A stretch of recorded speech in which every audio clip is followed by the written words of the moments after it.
guys, it's Evelyn. Today I'm going to be filming my March reading wrap up along with my April TBR. I read 11 books this past March and we're just going to talk about them and give you guys some recommendations. So let's just get into it. Walk 20 minutes to the bar and 30 degrees just to get a hell no to my fake ID. Can we just ignore my hair? I had to put on makeup for this. I was not about to do my hair, so we're not going to talk about it. I'm going to try to do this in order as best as I can because I do have my Goodreads pulled up along with my ratings of them. The first book that I read for March was actually my February book of the month book, which is Ready or Not by Cara Bastone or Cara Bastone. Not really sure how you pronounce that, but this book is a surprise pregnancy trope, which is never my favorite, but I rated it 3 stars. It wasn't my favorite. It was definitely one of those books where you just want it to end. You're just reading, you're like, okay, I'm gonna get through it, but when's it gonna be over? So it was an okay book. I would never read it again, nor would I really recommend it to someone because it was Friends to Lovers, really cute, and the guy in it was super cute. Just didn't really stick out to me. If you guys hear my brother playing video games, ignore it. Just pretend you don't hear it because I hear it and it's driving me crazy. I think I need to put my hair up. It's really pissing me off. Is that better or not? I mean, maybe. Okay, there, I put my hair up. Then after that book, I just skyrocketed with this book, and that is Love Redesigned by Lauren Asher. This book, I was flying through it because it was sitting on my shelf for the longest time. It was like it's a thick romance book, which I try to stray away from those. But this book, the text is huge and the pages are so short, so I flew through this book and I was giggling and kicking my feet. It's basically an enemies to lovers but friends. They were childhood friends and they kind of always despise each other, but their families are friends. And it talks about real estate, which I was really interested in. It was super fun, and this whole book was just so cute, and I really recommend this book. It was a 5-star for me. Next, I read Finding 13 by Chloe Walsh. The person who got me to read this book was Destiny Sidwell herself. This was a 5-star book for her. I believe it was a whole 5-star series for her. However, it was a 4-star book for me, and I was so intimidated to read it because, as you can see, the text is really small and the page it's a little bit longer. It didn't feel like it in a way, especially if you read this on Kindle Unlimited. It will go by so much faster than reading in this big book. I will say, between Johnny and Shannon, okay, Johnny is literally, he's perfect. The rugby player in it, he was the love of my life, I think. Shannon, she did some things that just weren't my cup of tea. Some things she said, something she did, I was no. But it's such a heartbreaking story that it literally just makes you reflect on your whole life and whatnot. I really did enjoy this book. I think about this book every day, even though it wasn't a 5-star for me because of the length of it. But I'd really recommend this book. After Finding 13, I went and I read Keeping 13 by Chloe Walsh because this is the second installment for Johnny and Shannon's story. This one, I think I rated 4. Yes, I rated it 4 stars as well. This book was also really hard to get through. It wasn't but it was just so heartbreaking sometimes because it kind of talks about what they're gonna do in their future and stuff, and it just breaks your heart a little bit because it talks about what Johnny's gonna do with his rugby career and how Shannon's doesn't know what she's gonna do either, and it's such a good book. But again, it was a 4-star for me because of the length, and it just really okay. And then after those two, Amber, you're home. Why? Can you guys stop interrupting my video? I'm filming. Your shirt is disgusting. What's wrong with my shirt? It's black. So the next, I finished the off-campus series, which was The Legacy, and this book was a 4-star for me. Was it? Damn, I rate everything a fucking 4-star. But this book was super cute. It kind of nicely wrapped up everyone in the off-campus series. Off-campus series in a whole, 5 stars. They're on display here. I have the new covers and old covers. They're my babies. Nobody touched them. So, but this book was super cute and I love this cover. It's my favorite of the whole thing. And of course, because I finished that whole series, I had to read The Grimm Effect by Elle Kennedy. And this book, oh my gosh. Gigi and Ryder are my children.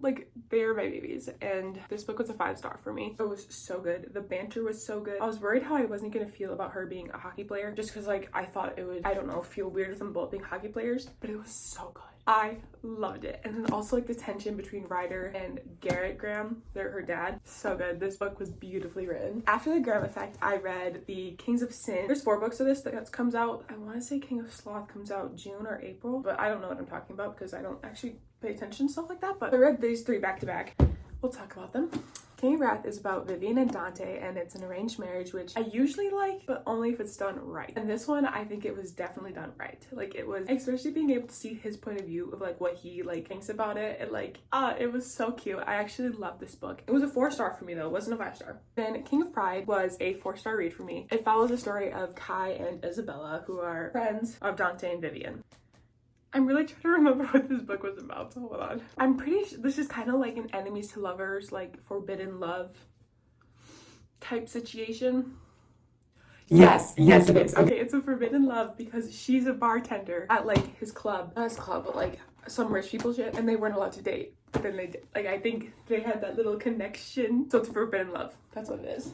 I didn't really think about what happened in that book. Then we have King of Greed, which was the one that I was like least excited for, I guess, and it ended up being a 5-star for me. I absolutely love this book, and it's about Dominic and Alessandra. I don't know if I'm saying that right. This book is basically a second chance romance, and I usually hate this trope. I hate second chance romance so much, but this book, it had me crying, kicking my feet, screaming, and it was beautifully written. This book, I think about it often because it was just so good, and it just shows if they wanted to, they would. The effort that this man put in the second time around, so good.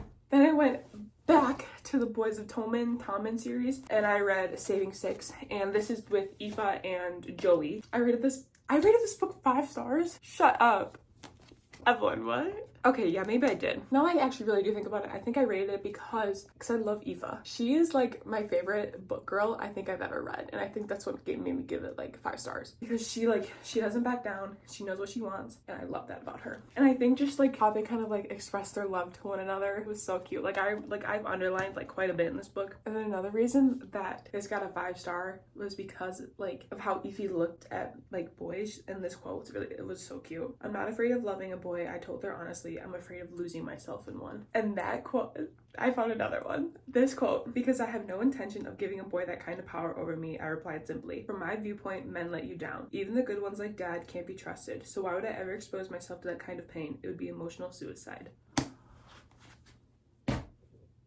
Okay, because that's literally me. Like, that's exactly my viewpoint on it, and it was...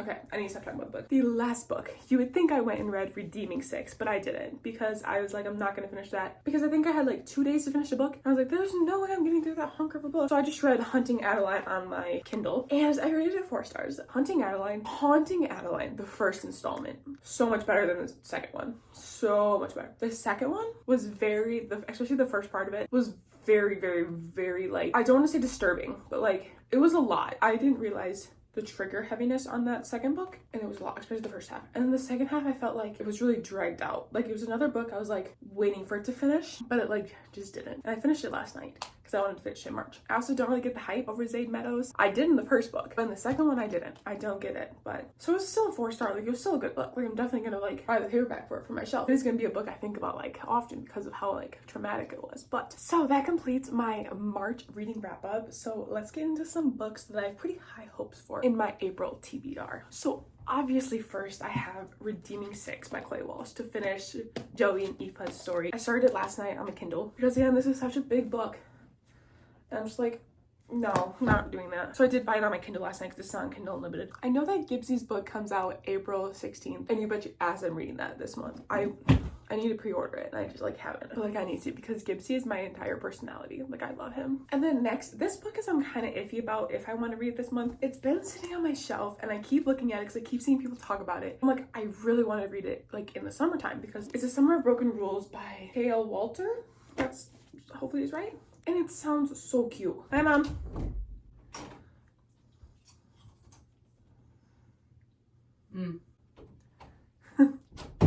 Like how you don't expect to fall for someone and then you do, like that. Oh, literally love it. It's like this one, but like I kind of want to read it in the summer because it's like the summer of Broken Rules. So this one's a iffy for me if I'm going to read it or not. Then next I have First Down by Grace Riley and Breakaway by Grace Riley. And this is a football kind of romance, and she's like, I think she's like, you know, like the person who takes pictures, like the media person. Okay, never mind. I don't know what the camera is. I'm so confused. Okay, but maybe. So basically it's a fake dating trope, and she like is sworn off at athletes. I'm so confused why she's a camera then. But she basically is gonna tutor him. So I'm kind of getting the Deal vibes from this. So I'm probably gonna love it, but I'm so confused. Whatever, it's okay. Oh my god, wait, this is a coach's daughter romance. Hold on, I didn't know that. So basically he is sworn off his puck bunnies and she's off limits. So love that. I'm gonna love this actually. Okay, but can we talk about how these don't match or nor do they line up? Biggest pet peeve right there, but it's fine. The next I have The Love Hypothesis by Allie Hazelwood, and I know this book is like so like years ago. I have never read the Allie Hazelwood book, and I feel like just it being written in like the third point of view throws me off. Like I started this on my Kindle. I hate that Kindle, and I hated it. Like I couldn't get into it because the third person aspect of it was throwing me off so bad. Like I was like, huh? And I was like trying to I was like, is this really written in third person? I was like, dumb. So I googled it. I don't know. I really want to read it because everyone loves it. Like everyone swears by Allie Hazelwood, but I just don't get the hype. I don't get it yet. So I'm gonna put it on my April TBR to hopefully get to it. The chances are very low of me actually ever reading that book because it's written in third person. These next 4 books, you have no idea how they are my most anticipated reads of April, and if they let me down, the reading career might be over. My little reading era. And that is Magnolia Parks and Daisy Hates by Jessa Hastings. Sarah Crowley has hyped these books up. Okay, these are her babies, and I need to get the hype. These covers, like this cover and the pink spine, obsessed. I didn't know these fucking books were out. I didn't even read them because I trust Sarah with my life. So let me read it real quick. I don't know how I feel about the main character being the same name as my dad, so that might be a little issue, but we'll get into it. Okay, I'm so confused. If I remember correctly, these books are, again, they're like the Boys Atonement series where it's not like it's like a character, like you just follow the characters, there's no like actual like big plot to it. So I think that this is kind of like everyone thinks they're meant to be together, but they don't think so until they actually do. I don't really know. So we'll see how that one goes. And then Daisy Hates.